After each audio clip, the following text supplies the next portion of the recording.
And I'll start off with some, and part of, our topic is around integrity with your authentic self, which is a little bit of they mean the same thing. And but I just added the authentic self just to kind of highlight like what are we talking about? And I'll define authentic self. I'll talk about some of the masks, but I'll start off with a few things that I want to share that most of the time we want to appear in front of people with these. Sometimes these masks show up as how you appear, but sometimes it's how we want to appear in front of people. And part of that, as I was kind of going through my setup today, was like there was a part of me that was rushed. He's like, I need to get this perfect. I need to get this right. I was running around trying to get, because everything was fine up until about half an hour ago, and things started to break down. The connection stopped working. I didn't account for the sun. The sun came right on top of me and it's really hot. And I'm like, holy shit, I'm burning. I don't think I'm going to be working like this. Then I went inside and I'm looking at inside, like the connection will not be as strong there. Then I came out, I started like, what can I account for the sun going and doing this and then appearing like I have my stuff together? Then I realized I haven't done my code cards. There's nothing on this. I had the points. I prepared for it, but I hadn't written it yet. And I'm going inside, I'm like, holy shit, half the stuff is in our RV, the other half is in the cabin. And some of it is in the car. I'm like, I'm not looking for any of that stuff. This is going in my mind. I'm thinking like, oh my God, I'm going to screw this up completely. And then there was a moment of choice. I even considered like, can I just cancel this meeting? And I'm like, no, I'd rather show up and do the work than do the work perfectly and appear like everything is fine.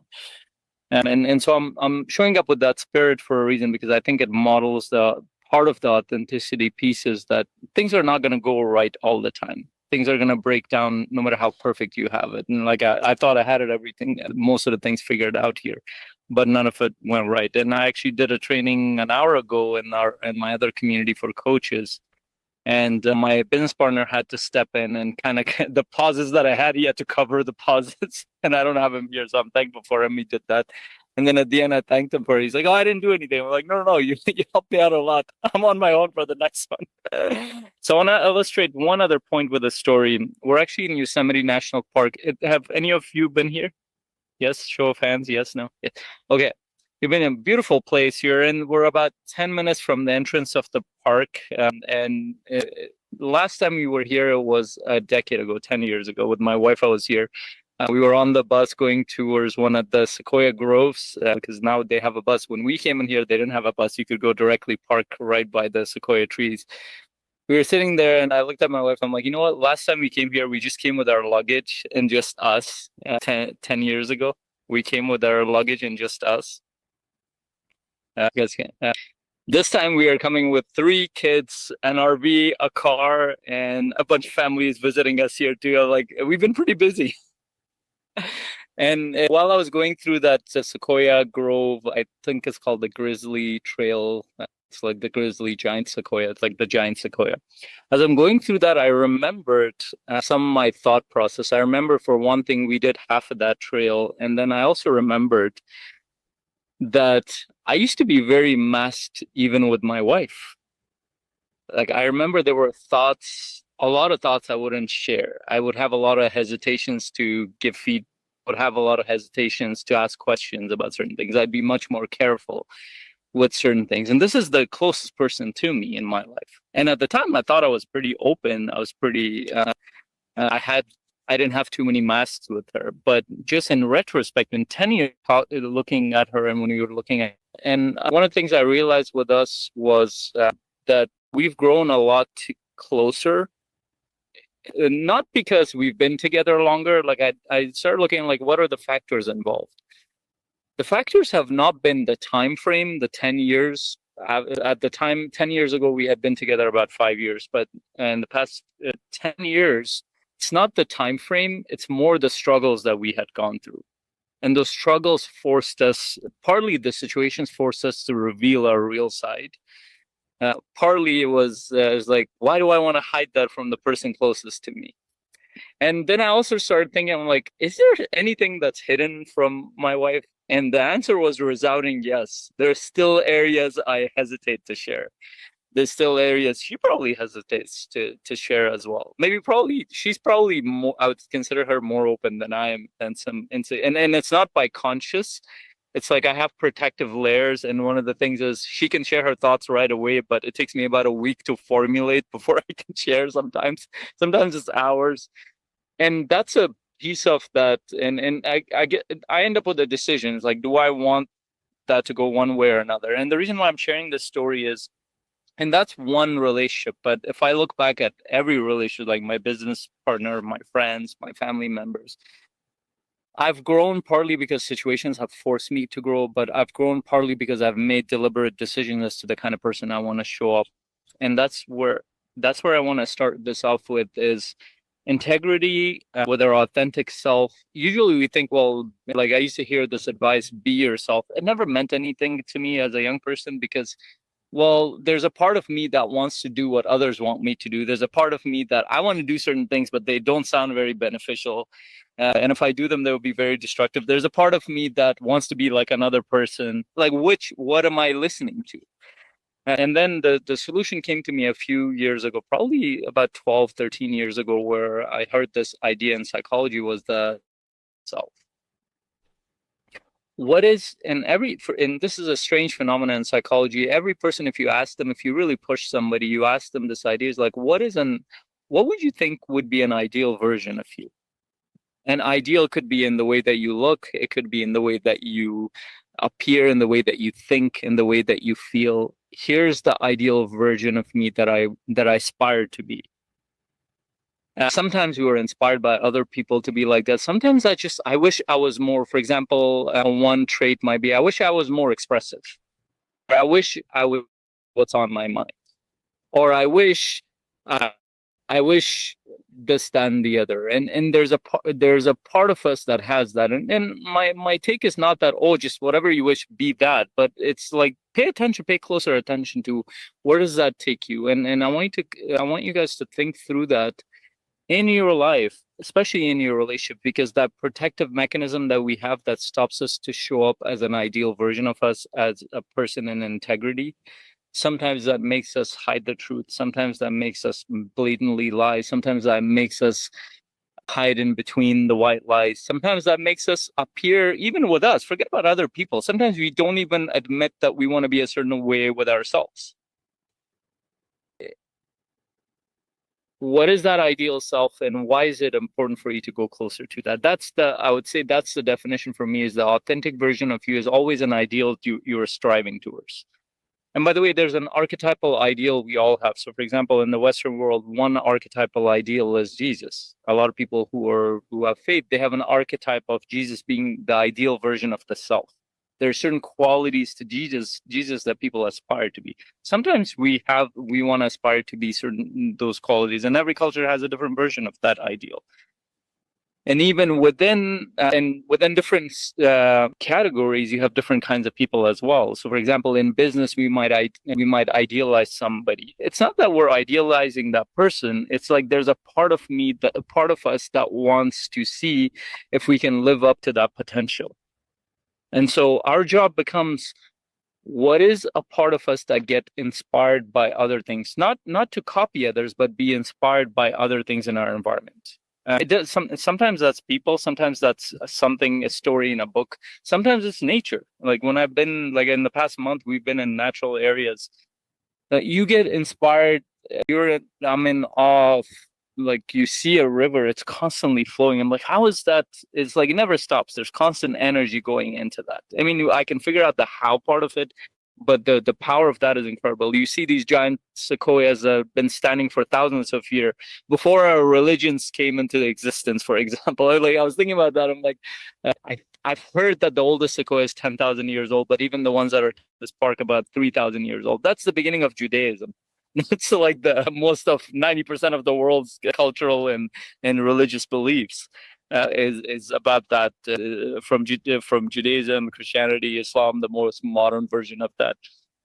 But the idea to think that this tree was standing when people were fighting over scraps, and now we've built a civilization when we didn't have a lot of technology to speak of. Now look at the technological advancements. So first of all, the first step is thinking about what is that ideal version of you. And this is the thing that we find in psychology is that when you ask somebody what the ideal is, they say, for example, I want to be more honest with other people or with myself, or I want to be more expressive, or I want to live the life that matters to me, whatever that is. If that person is going closer to that, you start to notice a higher level of confidence, a higher level of integrity will show up. They will feel like they're being themselves, whatever that means in the moment, but they feel like they're living their true life. But as soon as they have an ideal, but they're moving in the opposite direction, it doesn't matter. The distance doesn't matter. You could be completely far away and you're moving towards it. You feel confident, connected, growing. But if you're moving in the opposite direction, even if you're closer to your ideal, you start to feel miserable. Start to feel disconnected from yourself, from your environment. You could have pretty much everything around you set up the right way, but you feel disconnected from it. And then you will say the questions like, well, why am I not grateful? Well, because you're not connected to whatever you want, and you're not connected to the world that you've created around you. It's probably based on something that you subconsciously created, and we'll go deeper into that on the Thursday session. And then then I want to come back to the masks piece. Part of the mask is we want to appear like things are going well everywhere, because what does that mean? Sometimes that shows confidence in you, sometimes that shows that, oh, you have things put together. But what happens if you don't have things put together? How do people around you view you? And there's an ideal to that. My ideal version of that in my social group is that if I don't have things put together, people have a little bit of grace in my life. For example, the connection thing. For example, when I don't have things perfect or great, how does my wife think of me? When I'm not that organized at times, when I don't have things put together, how does my business partner think of me? So for example, in the past few weeks, he has had to cover for me multiple times because we've been in places where there has been either less connection or haven't figured out the logistics. How does he think of me? I would hope that there's some level of grace because he's human. He understands that he has challenges, he has to work through things, and so do I. And if I have that, I feel free. I feel like I can be myself, or I can show up as somebody who is iterating, who's learning, who's growing. But if I don't have that and I'm always put to this so-called standard, but it's more of a judgment system where I have to be one way or another. And to be honest, for years, for decades, I called it standards, but it was more of a judgmental category and boxes I put myself in. If I don't show up like this, I'm not a human being. I'm not worthy of anything. But the reality is that if you look at day-to-day life, and one of my favorite phrases with my kids is when they make a mistake, it's like, oh, Baba, I made a mistake. I'm like, everybody makes a mistake. I make a mistake. And one of my instincts is to talk about my mistakes. Like, well, I did that the other day. Because I don't want them to think that the mistakes should stop them from experimenting, from trying, because ultimately we live in a world that we're all trying to figure things out. Well, business and our personal life and the bigger economy and the bigger world in our social group, in our community, we're always trying to figure things out. So to create a box for yourself that, oh no, I have to have things fully put together in this, that not only creates a restriction on trying to discover what you really are made of, but two, it stops you from iterating and experimenting. And that's the ideal we want to move. That's the thing we want to move away from. And then the question becomes, what do we move towards? And at least one framework there is that ideal version of you. But that's the surface part of it. What's the deeper? Well, why do you want to go towards that? Why does that matter? And then where you are now, what are the masks that you're wearing? What are the masks that I'm wearing? Sometimes those masks appear in terms of physically how I show up. And one last story I want to share. I was at this conference where this fitness trainer was the most interesting fitness trainer I've ever seen. He got on stage and he got everybody to just close our eyes and connect to he didn't get us to do any kind of physical exercise. He's like, just connect to your body. And we did that. And this is among like 400 people. And he's like, I want you to go back to the moments where you had judgments towards the way that you looked. And I want you to focus, for example, on your arms. And just remember the time when you had a high level of judgment towards the way your arms looked, or your shoulder, or your gut. And while I was doing that, I could feel I was holding my gut. And that whole thing was an expression of the judgment because I had a little bit of a gut and I didn't want others to see it, but I didn't even realize it. And as I looked back more and more to the past, he took us like all the way back. I realized my body has gone through a lot of pain trying to satisfy how I should look to others. And interestingly, the way he talked about it, he's like, your body has an intelligence system. It knows like it behaves based on what you think and believe, but that doesn't mean it's in a good state. It's like forcing a child to be a certain way. And as he was going through that, like I'm tearing up, and I'm like, is this just me? And there's a part of me, and as I opened up my eyes after like 10 minutes of going through this, I see half the room is crying in there.